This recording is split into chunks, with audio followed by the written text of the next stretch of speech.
If you clicked on this video and you're in your teens or you're in your 20s, you have the single most powerful asset that you'll ever have available to you when it comes to your financial situation. And no, it's not money because we're all working on getting money. It's time.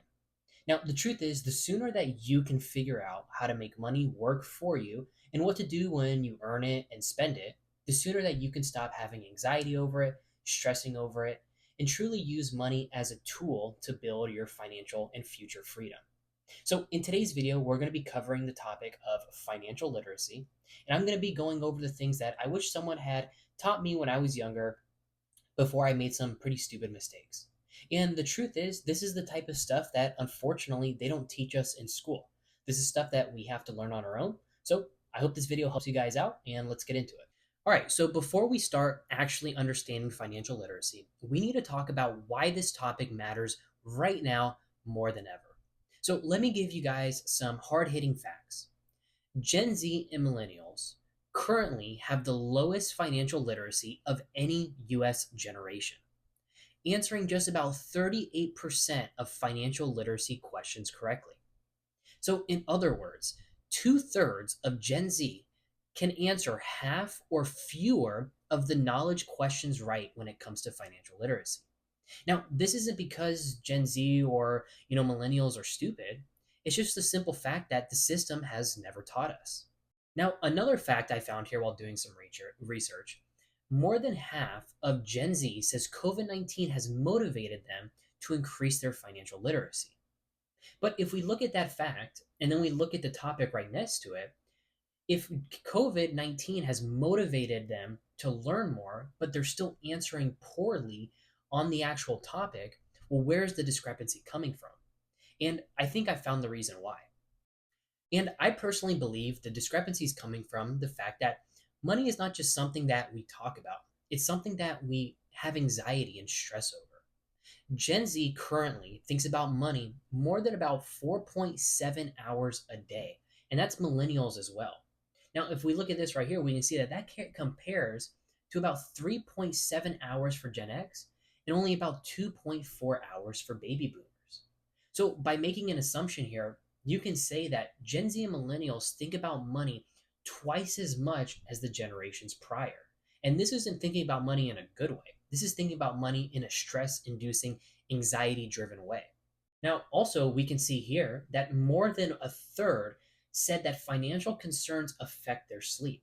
So I believe that's where the discrepancy comes from. On one hand, Gen Z and millennials, they want to learn and have financial literacy. But on the other hand, it causes them so much stress to actually talk about this topic that they choose not to. So if you're sitting here thinking, I wish someone taught me how to manage my money when I was at a younger age, well, the truth is you're not alone. And more importantly, you're in the right place. And it's never too early to start learning about money. So let's get into it. The reality is this: money is tied to almost every decision you make: where you live, what you eat, who you spend your time with, and even what kind of job that you decide to take. That's all influenced by money. It's like kind of getting handed the keys to a car without knowing how to drive, right? You can figure it out, but more than likely you're going to crash a few times. And here's the real thing, right? Financial stress is one of the top reasons for anxiety in people our age. And also, if you didn't know this, financial stress is one of the main causes of divorce. And once again, it's not because we're lazy, it's just because no one teaches us this type of stuff in school. So, to get you a head start in your teens and 20s, I believe the best thing you can do for yourself is to truly learn financial literacy. All right, so now let's get into the basics of financial literacy. Now, before we get into anything complicated like credit or investing, we need to understand money. And in my opinion, there's four different categories when it comes to money. So I'm going to break them down for you guys to get a true kind of basic understanding of them. So the four categories of money are going to be earn, spend, save, and invest. So let's go through each one by one. So obviously, these can go very in depth, and you could probably make a video on each one independently. But just for the sake of having that kind of foundational knowledge, we'll go through each one. So the first one is going to be earn. Now, this is going to be your income. So I'm assuming most of you have earned some type of money in your life. Now, this can come from your job or your side hustles or your investments, maybe passive income sources, whatever it might be. Just earning is your ability to earn money, and that is going to be the starting point for everything else in your financial journey. Because the truth is, without earning, you can't spend your money, you can't save your money, and you can't invest your money because then you would have no money. So at some point in time, you are all going to have to earn money. I assume you all are earning money, and that's kind of the basics of where earning comes from. Next is going to be spending. Now, this is just where your money goes. So this can be rent, food, transportation, subscriptions. The less that you waste money here, the more that you can use that money towards your financial freedom. If you can cut out wasteful spending, you can truly use that money to grow over time. Now, the next category is save. So, this is the money that you set aside for emergencies or big purchases or short term or long term goals. Savings or savings accounts, having money put to the side, that's what's going to protect you from life's curveballs. So, when anything goes wrong, it's nice to have money on hand. And the truth is, this is money that's separate from your invested money because saved money is liquid still. It's something that you can access relatively quickly whenever that curveball might show up. And the last category is going to be investing. So this is money that you put to work so it grows over time. This is going to be money that grows while you're sleeping, not worrying about it. Now, you can invest into pretty much anything. You can invest into single stocks, ETFs, cryptocurrency, whatever it might be. But the truth is, investing is always good because instead of sitting in a checking account losing value due to inflation, your money's going to always grow. Now, obviously, this can be a whole different video in itself, investing in the right things. But as long as you're investing in, popular high growth ETFs that are safe investments, truthfully, you're going to beat out inflation and you're not going to have to worry about losing your money.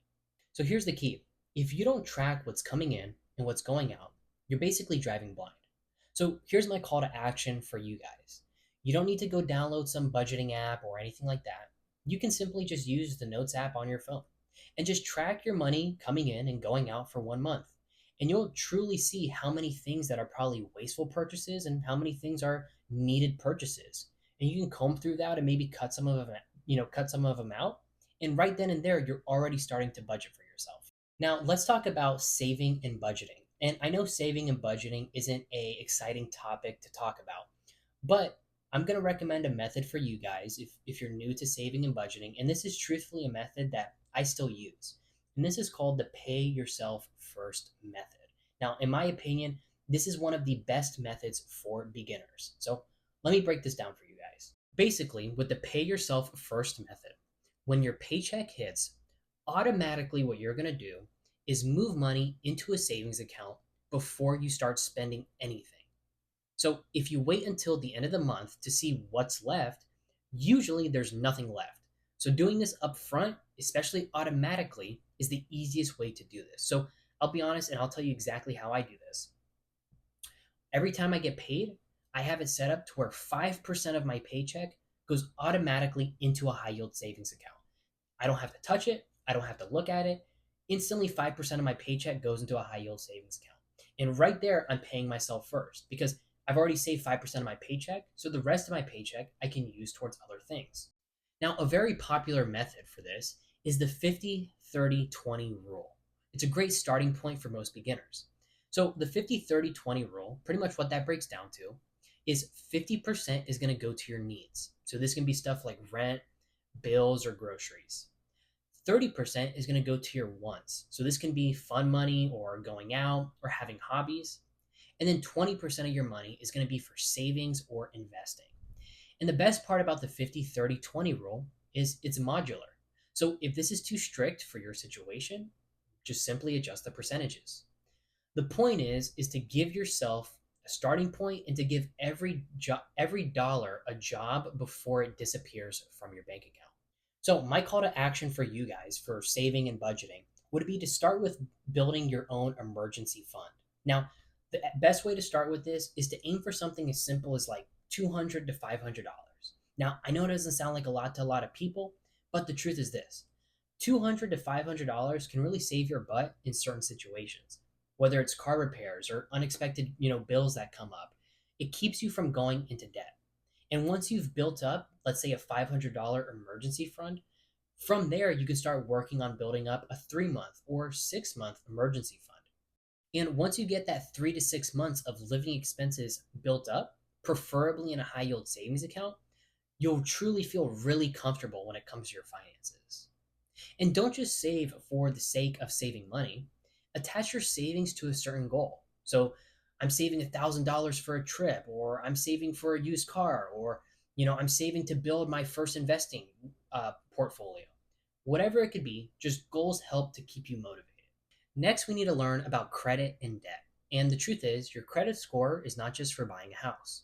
It's going to affect your ability to rent an apartment, to get a job in some industries, and even it's going to affect the insurance rates that you pay. So here's what makes up your credit score.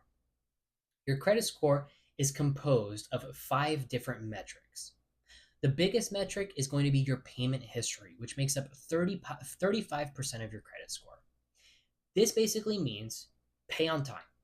Every time, even one missed payment can hurt your score for years. So every time you put money on your credit card, you need to pay it off. You need to be diligent. You need to be consistent with paying it off because that is the biggest factor when it comes to your credit score.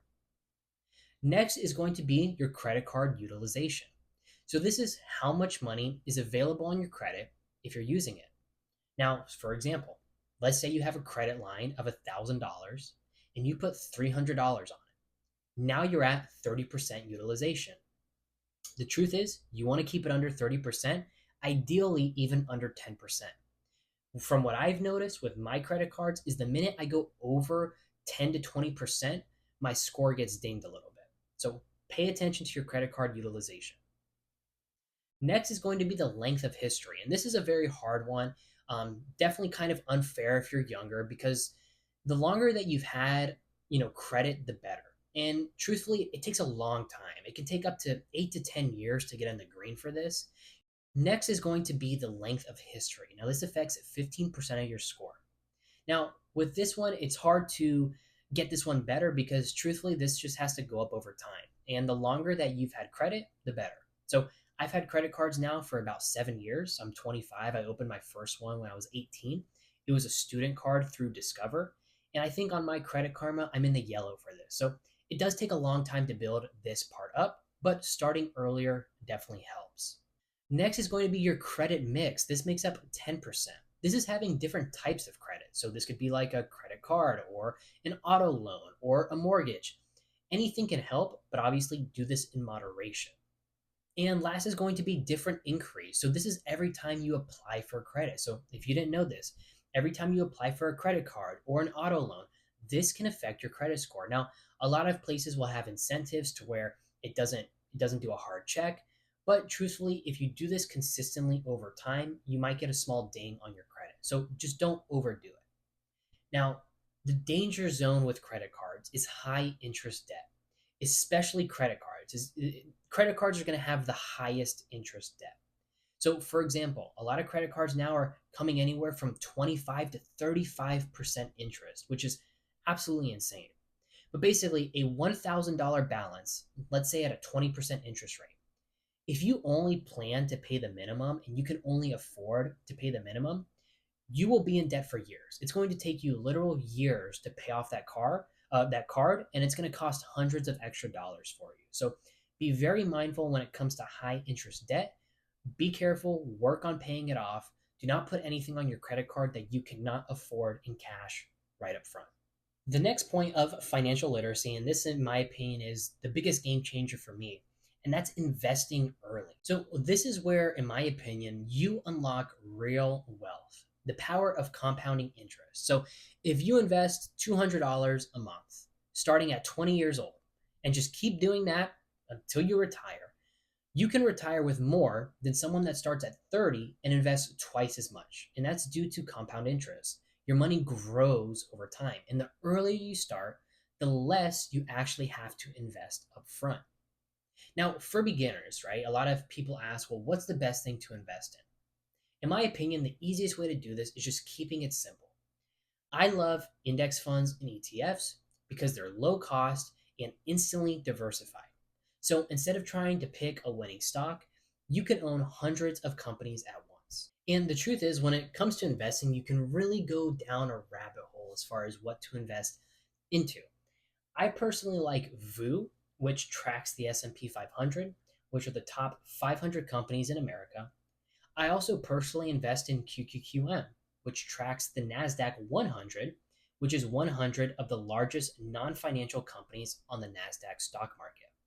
Now, the nice thing about these two stocks is because of inflation and how that works, by design, these will always go up over time. Now, you're not going to 10x your money overnight with these, but these are very safe investments, very safe places to store your money. Now, when it comes to my actual advice on investing, there's a few other things rather than just investing in VU or a safe ETF. The first one is going to be start sooner than later. No matter what age you are, whether you're 18 or you're 102, you can always start investing. And the sooner you start investing, the better. There's this saying where it's like, if you didn't start, the best day to start investing was yesterday. The next best day is today. I think that's the saying. And the best thing about this is it takes 5 minutes to open up an investing account. So I would recommend you guys, if you are not investing, work on getting an emergency fund. But if you already have that, I would definitely look and start investing. My next advice here is going to be automatically set up investments. Now, I'm one of those people that if I did not have automatic investments set up, I personally would never invest because I don't like to manage my money. I don't like to be very hands on with it. I would rather the system do it for me. So in my Fidelity account and my crypto investments, every single week, I have all of them automated. I don't have to touch it. I don't have to look at it. It invests for me every single week, every single day without me having to do anything. This takes a lot of the excuses out of it. So instead of having excuses for not investing, you are just always automatically investing. Next, and this is the best piece of advice I could give anyone, is start small.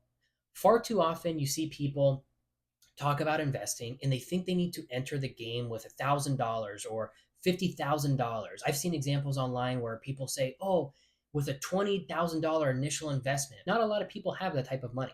But I know all of you can find $5 a week. I know all of you can find $20 a month. It doesn't have to look flashy at first. The best part about starting small is just building the mindset. If you can build the mindset that you are an investor, that you invest your money, when you start to make more money, when you start to cut down on wasteful spending and you have more money to access, you can up your investments because you're growing the mindset. Growing the mindset is the most important part. Investing the money is the second most important part. So start small. If you're not investing, set up an investment account and start using $5 a month. I know you can probably find it, and I would recommend anyone to start doing that. My next piece of advice is opening a Roth IRA. Now, a lot of people get confused when it comes to different investing accounts. There's a Roth IRA, there's a brokerage account, there's a HSA, but I would say the majority of people have a Roth IRA. Now, to break it down really quickly, the biggest pro with Roth IRAs is that it is tax-free money. If you put $1,000 in there and it turns into a million, you can pull that $1 million out tax-free. The biggest con with a Roth IRA is that if you try to touch that $1 million before age 59 and a half, you will get not only taxed, you will also get penalized. So when you put money into a Roth IRA, you need to go into the mindset that this is for long-term investing, that you will not be able to touch this money for a very long time without getting penalized or without getting taxed on it. Now, if you don't like that and you want to have more flexibility, you can open up a brokerage account to where at that point you can touch that money. You will get taxed on it, but that money is a lot easier to access. I would recommend most people opening a Roth IRA, especially if you have that long term investing mindset. And my last piece of advice is going to be forget about it. Investing should be a very hands off thing, in my opinion. I don't like to stress about money. I don't like to have anxiety over money. I like to put my money into something that I believe in and forget about it. And truthfully, if you invest your money into something like VU or QQQM or whatever other ETF that you want to do research on, once you invest that money in there, close the app, don't check it again for another 3 months. Because your money's probably going to go up, but the more you micromanage it, the more you stress about it, the more you have anxiety over it. So, my last and biggest piece of advice is forget about your investments. Now, one other point that I want you guys to know is financial literacy is not just about understanding how money works, it's about understanding the language of money. That will truly set you apart from a lot of other people. If you can learn to read the numbers and understand basic financial statements, you can unlock a skill that 90% of people your age probably don't have. So let's start with the basics of money language. Now, the first one's going to be your net worth. Now, net worth's pretty simple. This is your assets. So this is what you own minus your liabilities, what you owe.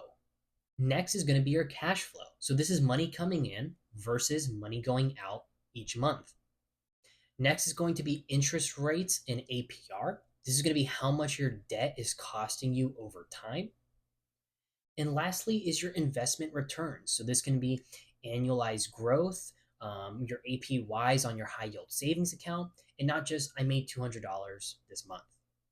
Now, kind of the reoccurring story for this video is I can make a whole video based on all of this, but these are the four general things that I would encourage all of you to start learning about, start doing your own research on if you really want to unlock that next level of financial literacy. So let's recap really quick what we've learned about financial literacy. We've learned why it matters, why Gen Z and millennials are not doing good with it, and why financial literacy truly matters. We understand now the four pillars of money, which is earning, spending, saving, and investing. We've mastered savings and budgeting. Look, the easiest way to take control of your finances today is to save and budget. A lot of people will tell you to increase your income or start learning how to do these side hustles, but truthfully, if you want to take control of your finances right now, you can start saving and budgeting. We've understood credit, how our credit's affected, what are the 5 categories that affect our credit and what the percentages are. We have some investing knowledge now, so we know what to invest our money into, the basic steps of investing, my investing advice, and we understand the language of money. So, what are the different things that we can learn when it comes to how money's presented to us? But one thing I want to bring up, and this is very common among Gen Z and millennials, is I want to talk about the fastest way that you could pretty much throw all this information in the trash and sabotage your financial progress. And the fastest way for us to do this is lifestyle creep. So if you're not familiar with lifestyle creep, I have a video on this, but I'll break it down once again because this is far too often the number one killer of wealth for these younger generations. You get a raise, so you upgrade your apartment. You start making more money, so you buy a new car. You start making more money, you buy new clothes, new shoes, more materialistic items. And before you know it, your expenses rise faster than your actual income. And you might have gotten a raise, but you feel broke as ever. And that's lifestyle creep, is making more money so you spend more money to keep up with this lifestyle. So I'm going to give you guys a few ways to fight lifestyle creep in case that you're a victim of it or it's something that you're struggling with. So the first way to fight lifestyle creep is going to be locking in your lifestyle. Basically, you just lock in the type of lifestyle that you like to live. So for me, I have a very simple lifestyle. Whether I was making $150,000 or $19, my lifestyle wouldn't change because I have a certain lifestyle that I enjoy and it's locked in. Therefore, lifestyle creep will not affect me in that type of way. So find a lifestyle, an affordable lifestyle you like, and keep that kind of your main go-to. Now, obviously, if you want to go on a trip or you want to enjoy a few things, I'm not telling you not to, but the foundation of your lifestyle should stay the same no matter how much money you are making. Next is going to be setting a percentage increase rule. So, for example, only let yourself spend 20 to 30% of your new raise and save and invest the rest. So, let's say you get a $5 raise, which I know is crazy, but let's just go with this example. Of that $5, I don't know the math on top of my head, but let's say $1.20, every single week will be 20% of that raise. Add that $1.20 to your spending amount, take the rest of that $5 raise and save and invest it. So just have some type of percentage increase rule built into your finances for whenever you get a raise. And lastly is going to be keeping your big 3 expenses in check. This is going to be your housing, your transportation, and your food. These are the three expenses that are essential to anyone's lifestyle, whether you're really flashy or you're a very humble person. Housing is super important. We all need a roof on top of our head. We all need some type of transportation, whether it's to and from work, to and from the grocery store, whatever it might be. And we're humans, so we need food, we need water. So always keep your big three in check and never let your expenses overrun those big three. Look, the truth is, financial literacy is not something you're going to master tomorrow. It's a skill. And like every other skill, we have to build it up over time. Because financial literacy is not about being rich overnight. It's about having and building that foundation. So over your lifetime, you're going to get better with money. You're going to know how to treat money. You're going to know where to put, your money when it comes to savings, spending, or investing. And the earlier that you can master this skill and the earlier that you can get this right, the sooner that you can start your journey to financial freedom. And you don't need to hustle 24/7 to build your financial foundation. The truth is, all you need to do is start somewhere. Start today, start tomorrow, stay consistent, and let time do the heavy lifting for you. While in the meantime, you do the research, understand the skills, and build the skills of financial literacy. At that point, you'll pretty much be a powerhouse of finances, and nothing, no raise, no lifestyle creep will ever be able to shake you out of that position. So if you guys got any value from this video, I'd really appreciate a thumbs up and a subscription. I appreciate all the support recently on these videos. If you would like me to make a further video talking more in depth about any of the topics I covered, I can definitely do that because truthfully, all these topics probably deserve their own video. And by watching this one video, you're not going to be financially literate overnight. So thank you guys for watching. I hope you guys have a good day, and I will see you guys in the next video.